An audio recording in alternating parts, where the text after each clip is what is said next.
Welcome everybody to Happy Maths Hour. Toni, what's this session about? It's my favourite subject. It's fractals, but it's not all about fractals. There's a lot more than, but we're probably gonna do some more on fractals next week. There's so much we might do, but this is just a little bit about fractals. In particular, it's about something called the Sierpinski Gasket, or we'll do it in 2 and 3 dimensions. So without more ado, it's Fractals 1. This is the first of 2, possibly 3 fractals sessions. So what is a fractal? Well, a very simple definition is to say it's a shape, could be a curve, that's made up of infinitely many copies of itself. And the emphasis there is on the infinitely many. The copies may get smaller and smaller so that the shape doesn't grow to be unmanageably large. And we'll see lots of examples of fractals, and here are some. Now, these are some that occur in nature. The green and white one, and the top center, believe it or not, is taken from space, and it's a picture of rivers and the snow. And the rivers have sort of melted the snow, so you see the green banks of the rivers. But what you see is the main river, the big branch, as it were, and then smaller and smaller branches and tributaries of those. And that is a typical fractal structure. And then below it, you see the lightning. Again, as with the tree below, you've got the main stem and then smaller branches and smaller ones, those twigs in the tree and smaller ones. And that is a typical fractal structure. As indeed. What I love about the tree is that you've got the fractal structure above ground, but of course you've also got the fractal structure below ground. The roots form a fractal structure as well. The roots, yes, not so easy to have a photograph of that though. And then the clouds are again fractal. Well, that's less. Yeah, that kind of needs some explaining. I would have never thought of the clouds as fractals. So why are the clouds fractals, Toni? Well, there's a bit like the coastline below. You've got smaller clouds and smaller ones, little fragments of clouds scattered around. So the sky itself is bigger clouds and smaller clouds and smaller clouds, not necessarily identical shapes. I can see like a big cloud. If you actually start looking into detail, you can actually see smaller clouds make up as you say, the bigger clouds as small structures. But again, the coastline, I was very surprised when you said the coastline is a fractal. Well, as you go around a coast of any coast, you see bays, quite big bays sometimes, like False Bay, which is where I used to live in South Africa, and Caroline's father lives. And that's a very big bay with lots of little towns around the bay. And then inside the bay, there are smaller bays. And inside those cliffy edge to the coastline, you see even smaller and smaller little chinks in the rocks as well.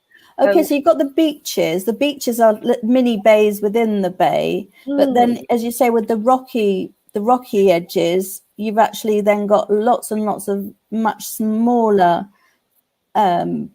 little crevices, indentations, indentations that then make up, and then within that you've got the rocks, the individual rocks that make up. It's I'd never thought about it. I would have certainly never thought of clouds and coastline. Well, one of the, it's a lovely idea that the coastline's made up of fractals. One of the the puzzling questions about the coastline is how long is it? And you could imagine that, okay, if you were flying from one point to another point along the coast, you might fly through a bird, you might fly absolutely straight, but that's not the length of the coastline. And so if you imagine following the edge of the coastline, going into every crevice and cranny and beach and little bay, and keeping and you would get a very much longer coastline, and you might find smaller bays that you didn't go in, so you should go into those as well. So what you have got is a very long coastline when you when you add it up. So there's a difference between the way the bird flies following the coastline, and if you actually followed literally every nook and every cranny, it would take a lot longer to cover the whole coastline. And that's even if we're humans, we're taking a step, we're bypassing a lot of the little itty bitty nooks and crannies with in the rocky areas. So if you were a little, I don't know, a little sea creature of some, sand creature. An ant. Sand ant. How long, if you followed the edge, how long would your path be? And we've got other things like broccoli, which you can imagine if you break a piece off the broccoli, it looks like the big bunch of broccoli. And then you can break another little bit off that. And inside ourselves, our lungs have got pockets, and of those pockets, smaller pockets and smaller pockets. Our lungs are fractal. And so is the system where our blood flows, called the vascular system of veins and arteries, because we've got big arteries and we've got smaller blood vessels that come off them. So we're going to look this afternoon and talk about and show you some of our adventures with Sierpinski. There was I should have put something about Sierpinski in here. Oh, yeah, I've had to learn how to say his name because I do go to Poland and I've got a few Polish maths teachers, and it's like they think it's hilarious when I call him Wacław Sierpinski, and the best I can do is Wacław Sierpinski. I hope I've got it more or less right. I'm sure they'll correct me if I've done it wrong. He was a Polish mathematician, like many other people in his time, interested in fractals, and he invented this pattern. And what I love about this pattern is that you've got so many equilateral triangles and so many questions you can ask about it. We'll come to the questions in a I mean, this really goes, because I facilitate this with nursery children on one level, and it can go all the way up, all the way through the education system with the spiral learning idea that you just keep adding more onto the same topic all the way up to, degree. I mean, past degree, and mathematicians still study it as research. So it's very rich. We've got 4 stages, or stage 0, 1, 2, 3, 4 there. But if it were a real fractal we were showing you, there'd be infinitely many stages. So we're just showing you a pattern that keeps repeating itself. I think you can see that here. So you can imagine hollowing out those inverted triangles, the ones that are point down. So you take the midpoints of the edge and you hollow out the middle. And then with the 3 black triangles that are in stage 1, you do the same again. You take the midpoints of the edge and you hollow out the middle. And then you've got 9 black triangles and you do it again. And you've got 3 times as many now, so there are 27. And again, and again, and again. So you can make the fractal. There's a lot of white space there, isn't there, in that fractal? There's a lot of white space. It's, yeah. And you can ask a question like, how many triangles at each stage? Which I was answering as I talked about that. How many of the black triangles, how many of the white triangles at each stage? But you can also ask question like, what area do the triangles cover at each stage? And you see, you've got to add up the areas of all the triangles, and there's infinitely many of them. So that's the question. But is that sounds a bit like it's counterintuitive, because the more triangles there are, the less area they cover. Well, and yet there's we're talking about the fractal would have infinitely many stages, as you see them, and so we can give a sequence.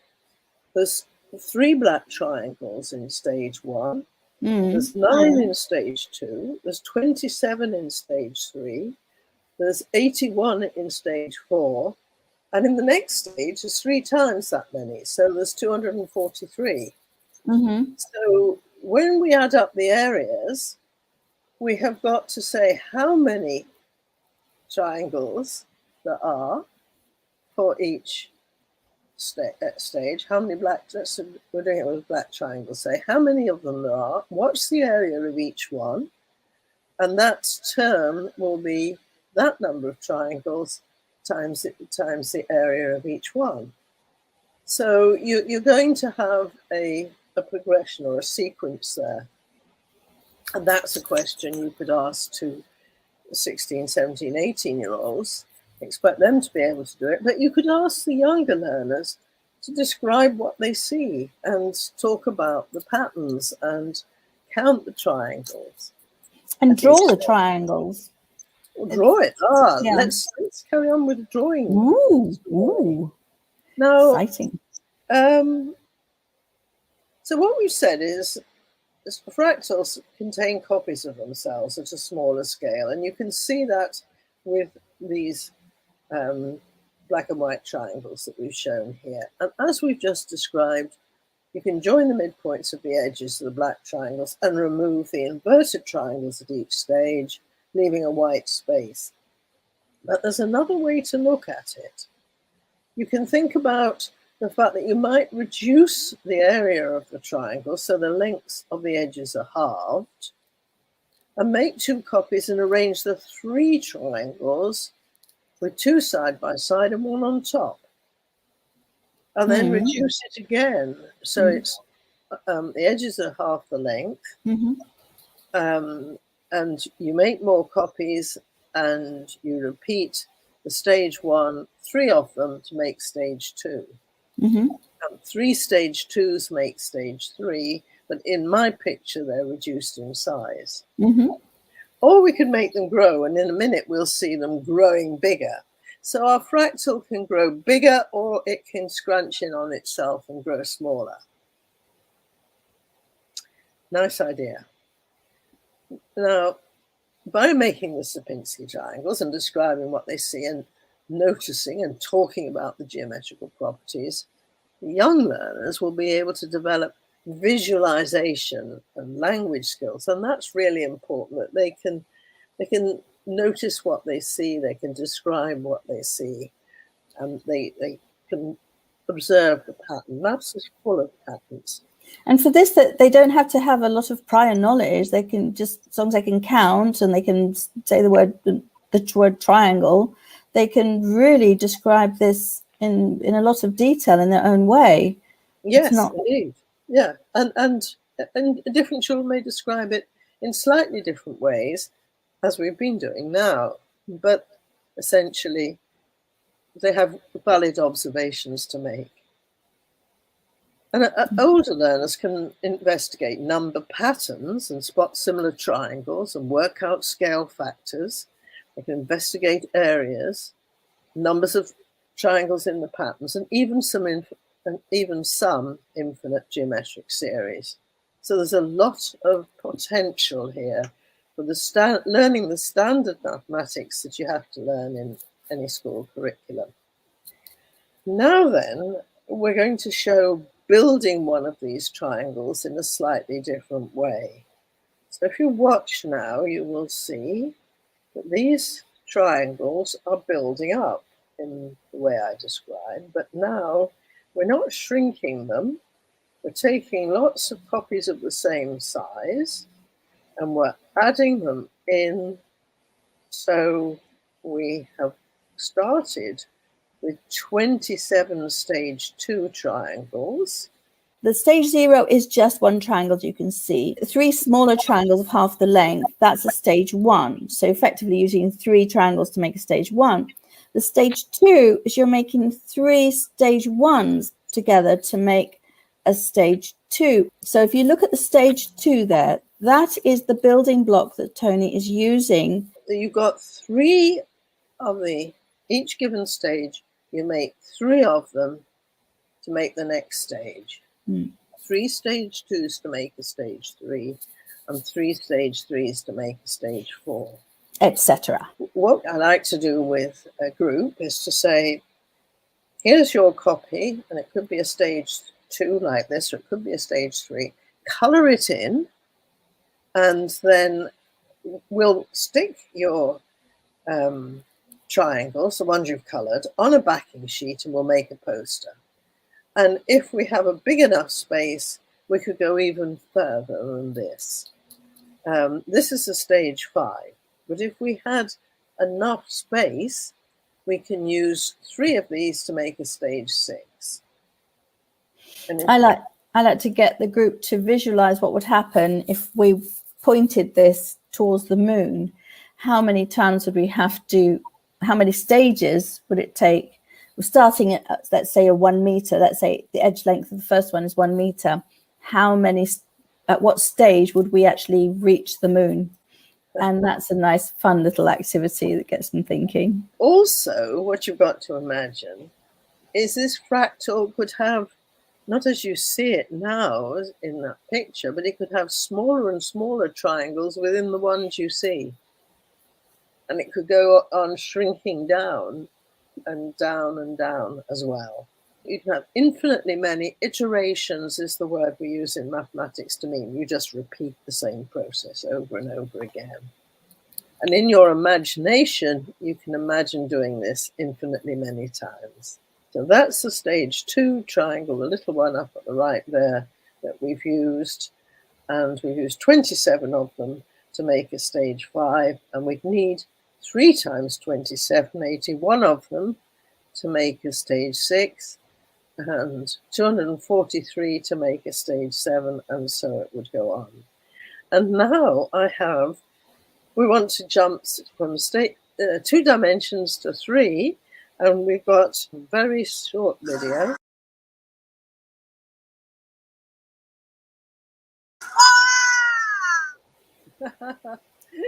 Now, can you see there that what the group have built are not just triangles, although you see lots of triangles in the picture.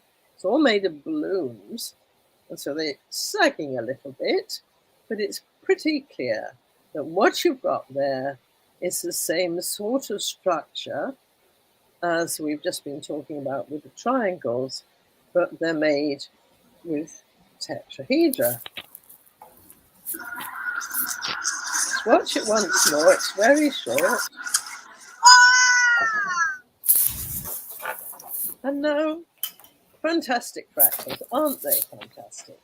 So let's compare pyramids, because we use the one word, and we can have a pyramid with a triangular base, as you saw with the balloons there, or with a square base, or with any other polygon, actually. It doesn't have to be a triangle or a square base.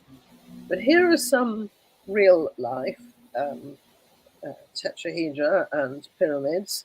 We've got a pyramid tea bag, the pyramids in Gaza, the art gallery, the pyramid at the Louvre in Paris. What's the same about these shapes and what's different?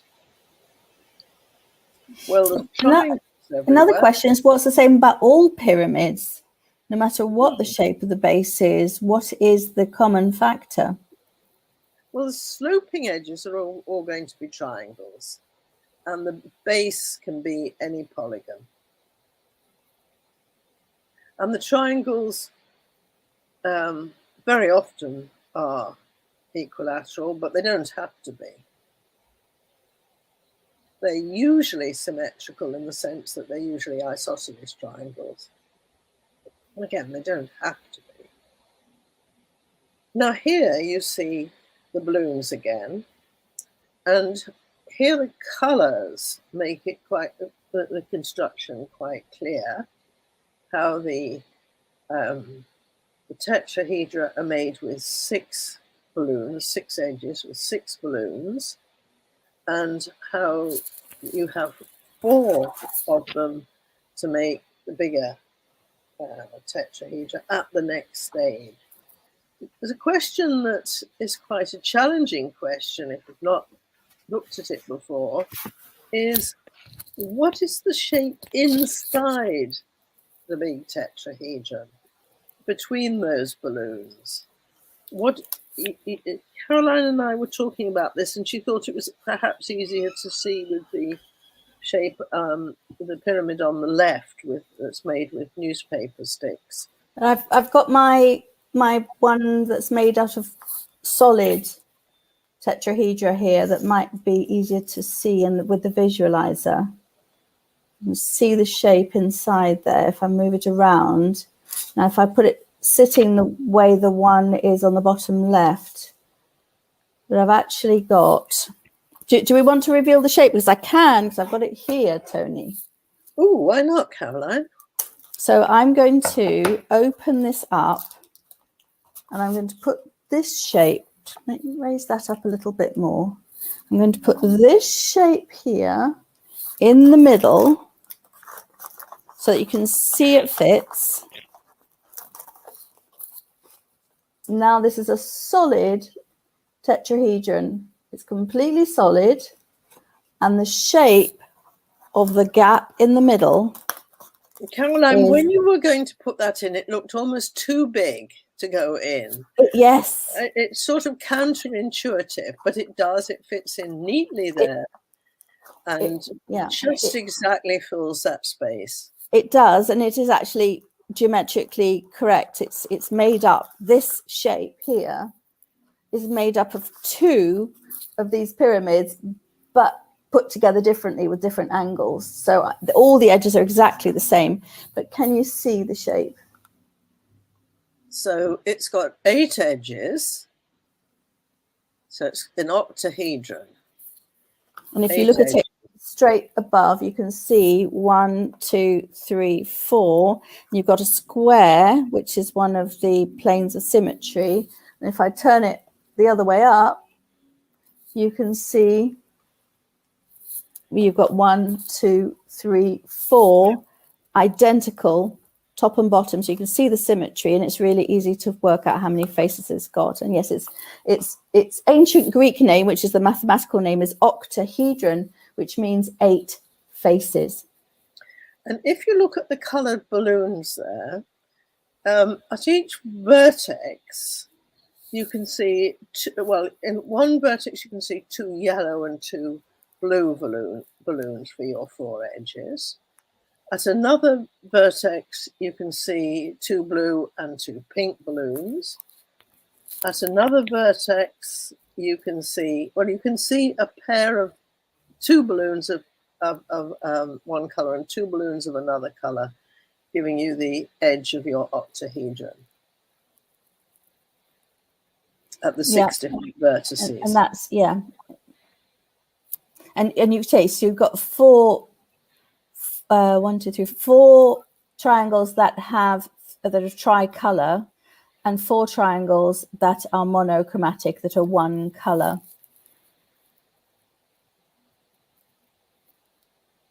It's a bit hard to visualize there. It's easier if you've got a structure right in front of you. You can literally manipulate.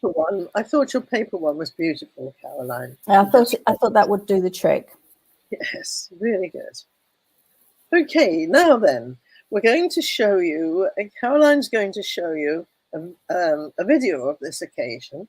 It was quite a few years ago now, and it was in a shopping mall in Cambridge, and it was part of the Science Week celebration. And we had a big team there making this Sierpinski Tetrahedron. And it was great fun. It lasted a whole day, didn't it, Caroline? We didn't finish making it until quite late in the afternoon. And then we measured it. It took us 24 hours, Tony. You weren't there for the beginning. We arrived at 5 p.m. the day before, 5 in the afternoon. We started inflating. We did have a bit of a sleep. We did, but we started it basically from start to finish. It was 24 hours with maybe 4 or 5 hours sleep. So it took a while, and it was an attempt at getting a Guinness World Record for the world's largest Sierpinski tetrahedron made from modeling balloons. We didn't get it. It wasn't good enough. You can see it's a little bit wobbly there, and they weren't satisfied with that, and we didn't have a surveyor measuring it. Two professors from Cambridge University weren't good enough. It had to be a surveyor. And yes, it was a really ambitious project, and people very much enjoyed it. Well, Caroline's going to show you a video. It's a time-lapse video of the day as we assembled it.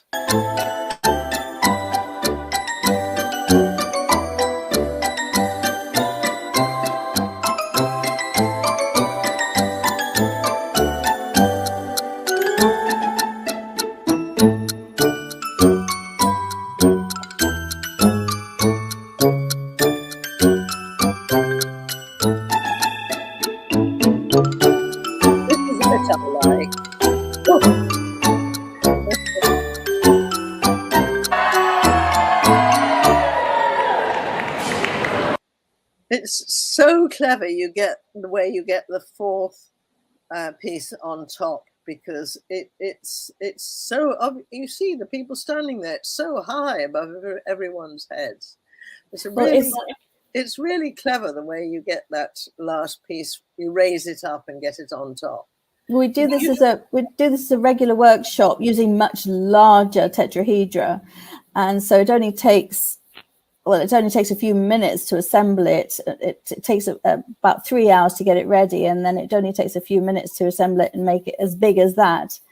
And throughout that day and throughout every day, every time we do it, people come up and, how are you going to lift it up? How are you going to put it all together? How are you going to do it? And we won't tell. It's a secret. We won't tell. And then we tell them to come back at the time that we're going to raise it. And they come back, and we always have a big crowd, and it's raised up, and we always get a, oh, from everybody. It's very exciting. Yes. And then when it's done, we always get a cheer. It is a lovely project, and we get whole families helping out, and it's a great family workshop. And the reason it takes such a long time is you start with these long balloons, and you have to split the balloons into shorter lengths, don't you, Caroline, to make the twist them and make the each small tetrahedron with the smaller balloons. Yeah, and they have to be very accurate to get the Guinness World Record attempt as well. And so we did our best, but things did go wrong on that occasion. We finally got our world record by making a much smaller balloon. If you can see, Simon, he's got wearing an orange outfit, and he's got his arms up in the air like this. The what's directly behind him, up to the top, just above his head, that would be the size of 1. So it was a stage 3. It's only a stage 3. No, it was correction. It wasn't a stage 3, but it was that size. It was 2.64 meters long in edge length, and it had to be that accurate. It had to be within 2 centimeters. All of the tetrahedra all of the edges had to be within 2 centimeters of each other and of the length. So that's what it took. That's what it took to get to the world record, and this one just wasn't accurate enough. And even if we had a surveyor measuring it instead of 2 maths professors from Cambridge University, then I'm not sure that we'd have got it, because they are very finicky about the quality. The thing is that because we were so ambitious and made it so tall, the balloons sagged under their own weight. They didn't have enough rigidity, and by making a smaller one, although it wasn't so impressive in many ways, the actual balloon stood up and you got the better tetrahedron shape. So well, next year we're making another one using 16 of the ones that we made. So we've got a big logistical project next year to break our own world record by making 16 of the ones that we made already, which is going to come up in a little bit. That would be a big challenge. So all day, my husband and I, you see us on the left-hand end of that row of people. We had a stall and we got toothpicks and blue tack and pieces of card, and children and families came along all day. We were busy making their own Sierpinski tetrahedra with the toothpicks for the edges, and at the vertices sticking the toothpicks into little blobs of blue tack. And they went away proudly carrying their piece of card with their Sierpinski tetrahedron on it, made of toothpicks. And that was the stage one that they were making, wasn't it? It was 4 tetrahedra. Yes. And how many of them actually got that home without it collapsing, I don't know. But of course, they could have always rebuilt it. Yeah. And then all day, as we've described, and you saw in the time-lapse video there, people were building this Sierpinski tetrahedron. And then at the end, of course, the end of the day, before the shops were all closed and people went home, we had to dismantle it. So families went home, each of them with their own balloon Sierpinski tetrahedron, and it wasn't hard to clear up, was it, Caroline? It wasn't. No, we never have any balloons left. Even if there's one balloon left, somebody wants it. With the one that we do with the meter length tetrahedra, we don't have any problems. We tell people come back at 4, and there's lines and lines of people at 4, and they all want a section of this amazing structure. So it's a lovely workshop, whether it's the world record attempt or just the normal workshop. People love building it and they love taking their bit of it home. And we can ask how many of the tiny tetrahedra are in each part, and how many in the whole structure, and what is the total length of all the balloons that are needed. There's lots of questions we can ask, and then given the edge length, what is the height? Because geometrically it should be a regular tetrahedron, and if it was regular, then what would the height be? You could do a scale drawing, in fact. You don't have to know any trigonometry. You can do all of that by scale drawing. So there's quite a lot of maths involved, and there's maths for all ages. I mean, the pictures we showed you of the pyramids was one of the ideas for younger children, but there's lots and lots of ideas for lessons with older children too that can follow on from this sort of exciting activity. And here you see another copy of that picture, but this was in our local newspaper.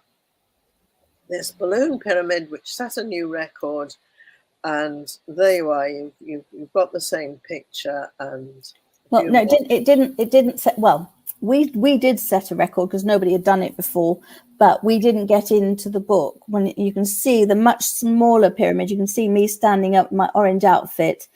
I'm nearly as tall. Well, it wasn't nearly. I have to say, Caroline, it may have met the requirements, but it wasn't nearly as impressive, was it?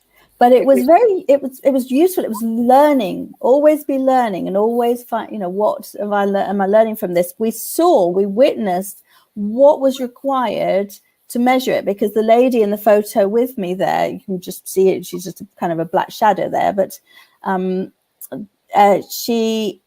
was Craig that measured it, the lovely gentleman in the picture that actually measured it. And they measured 3 edges, not 1, not 2, 3 edges, and they had to be within a certain So close enough so we know we have to do that, and we have to film up close that measuring happening, so we have a lot better idea how we can do it to make sure we get the next one. Caroline, tell me again, because you did say, and I think you said you were going to do 16 of the one that you see in the book there. Is that right? Yeah. That's 2.64 meters edge length. We're aiming for 2.5 meters edge length.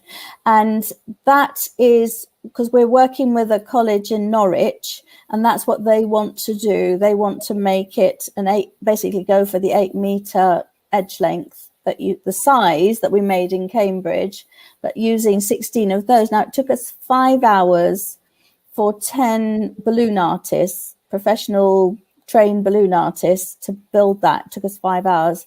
So what I love about it is if they can make it happen, that'd be amazing, because it would be the students at the college that do, well, obviously it'll be supervised, but we would require catering. That's a project for they've got to then do all the maths around how much, when the food is required, how much food and all that. It's a project for the management team. So it's a project to manage.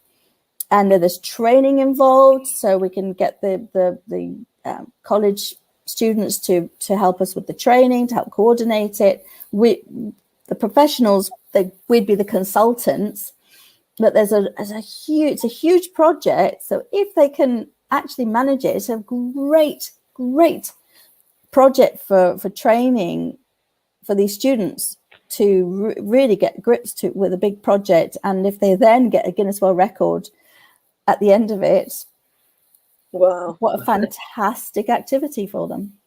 But they'll have to be the small balloons like you used, and then 16 of those. We're using, the small tetrahedra, but we're using the next balloon. The size of balloon that we used for that one are really skinny ones, and we're using the next size up and so they'll be very solid tetrahedra. There'll be very little space inside them, because we're making them quite small. There'll be 10 centimeter edge lengths, whereas those were 4 centimeter edge lengths that you see there, the orange one on the picture. And whereas these will be 10 centimeter edge lengths, but with much thicker balloons. So they'll be very, very solid. So they'll hold up well, and they'll be easier to make. And I think what I see there is a Pooh Bear on the page of that book made of balloons. No, that's not. That's actually was a world record that I also was a participant for. That is actually a mini Lego figure, although it's the standard one with the yellow skin, red top and blue trousers, the original one. That was 5 meters tall and 5 meters high, and it took us again also about 5 hours, maybe 8 hours to build that. And so I was very privileged to be on the team for that. That's how we got the 2 world records, because we spoke to the chap in the picture who's the editor-in-chief of the book, and he loved the idea, and we managed to get 2 world records out of it. But yeah, that's a mini Lego fig, but instead of being this big, it was 5 meters tall. But Caroline, it was made, you mentioned Lego. Was it made in Lego or balloons? No, it's balloons. Yeah, well, I thought it was balloons. So. But it's a Lego it's a balloon sculpture of a Lego minifig.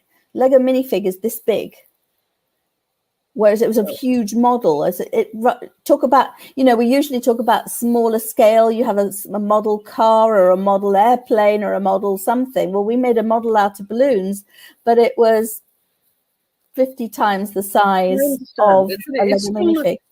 I don't know. It still looks like a Pooh Bear to me. It's a Lego minifig. It's definitely a Lego minifig. And that, if you want to look at that, that's the 2016 Guinness World Record book, which is the gold. The color is gold. So if you're to library or anything, you'll be able to see that. It's around page 90. So you can see the Lego minifig for yourselves. You can decide. You send us a message, say, well, is it a Lego minifig or is it Pooh Bear? You can let us know what you think. But you've been involved, Caroline, with making other big balloon sculptures, haven't you? I made a 30-foot octopus once. That was really cool. That was wonderful. Yes, I saw a picture of that. Fantastic. I made a 3-meter Happy Feet balloon sculpture. I love making giant balloon sculptures. It's one of my favorite things to do. Brilliant. Absolutely. What fun. Yes. Yeah. Okay, so goodbye from us. Bye-bye, and we'll see you next week. Bye-bye. Thank you. For greater understanding and enjoyment of mathematics, the Maths Toys YouTube channel is brought to you by AIMSEC and the Aiming High website. In the description, you will find a link to our home learning guide for ages 4 to 18 and a teacher resource pack. If you find this video useful, there is a GoFundMe link in the description to donate to and support AIMSEC. The money goes to bursaries for professional development for teachers in disadvantaged communities around the world. Subscribe, comment and ding the notification bell to make sure you don't miss our latest activities.